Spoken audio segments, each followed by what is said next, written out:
What is this about? Our federal government does not have that kind of power. It's not supposed to have that kind of power. It's not supposed to tell us we're not a Christian nation. It's not supposed to tell us we can't pray in public.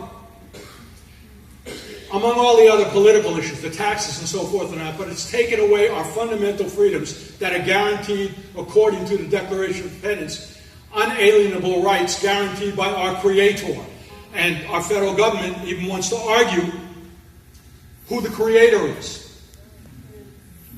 And all of us here, as Bible-believing Christians, know exactly who the Creator is. It happens in a few pages of Genesis. That's where we're told who the Creator is. So, here's where we are. This organization, as Lorraine says, it's national.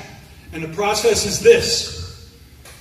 34 states have to introduce legislation in the legislative bodies according to their own process in each individual state.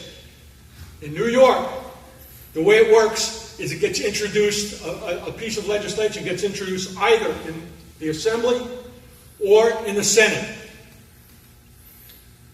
It passes in one house, gets introduced in another. It can be introduced in both and it can pass simultaneously. But it has to get introduced and it has to get voted on and passed through each house. Now, if it's a bill which then carries legal weight, changes the law, or creates a law in our state, it has to get signed by the governor. In this case, what the Convention of States process is, we introduce an application.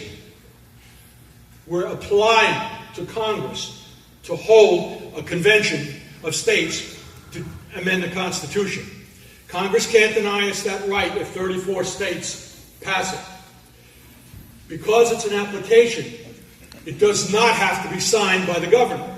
It only has to be passed by our state legislators. It does not need the governor's approval to say whether he's going to agree that we're going to convene to amend the Constitution.